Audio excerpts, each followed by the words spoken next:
Vao mivovo maraina izy, teny miresaka amin'Andriamanitra ny ataony voalohany. Tsy izay ihany anefa, fa n'aiza n'aiza toerana alehany, dia akipy ny masony, manondrika ny lohany izy, ary mivavaka.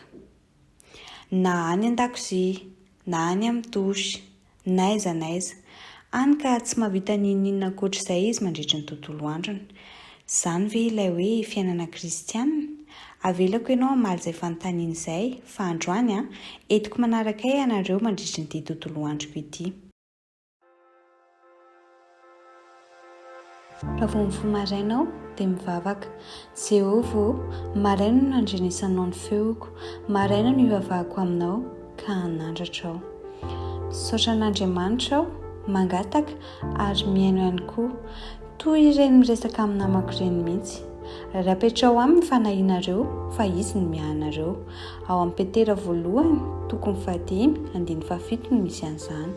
Izany ny teny voaraiko androany hoentiko miatrika ny tontolo androko. Tena toa dia mety tsara tamiko mihitsy izany, satria manao fotoana amin'ny tompony andraikitra amina orinasa iray mantsy momba ny fangatahana asa izay nataoko. Dia toy ny olombelona rehetra ihany koa moa aho, mila sakafo ny vatako mba hananako tanjaka, ahafahako mamita ny didy aman'andraikitra miandry ahy, na atao trano izany na eo amin'ny fiarahamonina. Ao anatin'izany rehetra izany anefa dia tsy azo adinoina ny mivavaka. Tsy ataoko ambany zavatra kokoa ny fiomanako hiatrika ny fotoanako rehefa avy eo, ka dia miomana tsara ra-tsaina aho.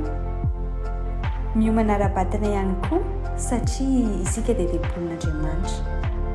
Tsy fantatrareo va fa tempolin'Andriamanitra ianareo, ary ny fanahin'Andriamanitra mitoetra ao anatinareo. Hoy ny Korinthiana 1:9-5.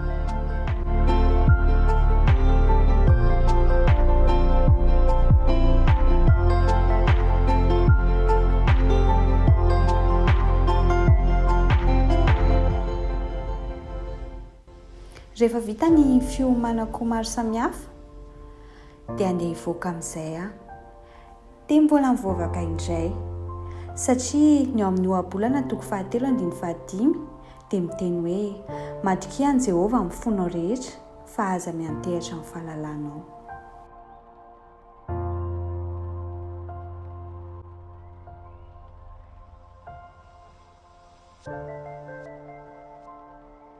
Raha iny eo ampiandrasana ny fitanteranao dia nahatsikaritra fa latsaka ilay poketra'ilay ramatoa.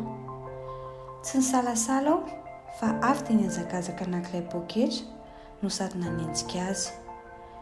Araka ny ao amin'ny Salamo 1:7-7 izay milaza amintsika hoe sambatra izay mitandrina ny mety ka manao ny marina mandrakariva. Rehefa vita izay dia nanodiako ihany aho. Somary efa tara ihany satria tsy tokony nandray ny fiara fitanterana iny, fa dia narahako azakazaka sy vavaka.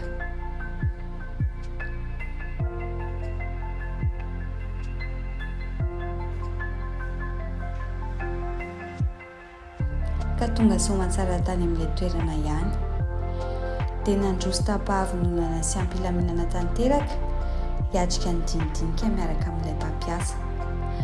Ankiviana nefa nentiko nivoaka tao satria nateo azy ireo ezaka maro samihafa natao sy fanomanana be dia be dia tsy voaray aho.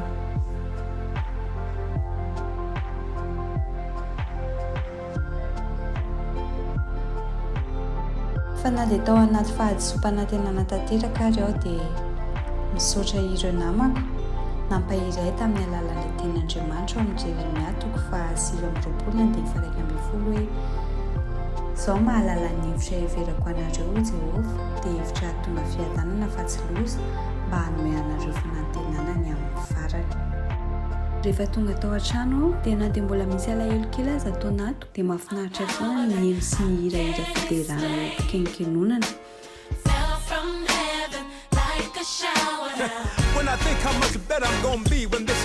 Ka hatreo mpisakafoanana mihitsy aza.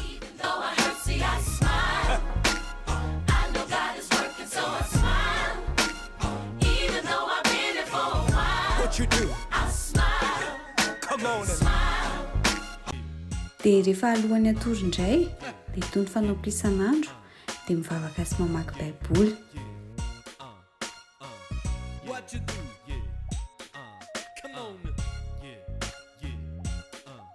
Rehefa avy namaky ny tao amin'ny Isaia 5:5 manao hoe fa ny fihevitro sy fihevitrareo ary ny lalinareo kosa tsy mba lalako Jehovah. Dia nazava tamiko fa aikay na tsy voaray tao anatin'ny orinasa iny ary dia mbola manana planina tsara lavitra noho izany ho ainy Tompo, ka dia tao anatin'ny tsikitsiky sy hafaliana indray no nandehanako natory.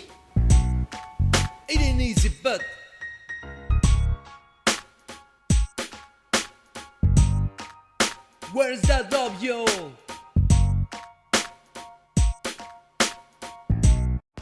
Sao ny azoko ambaranao androany.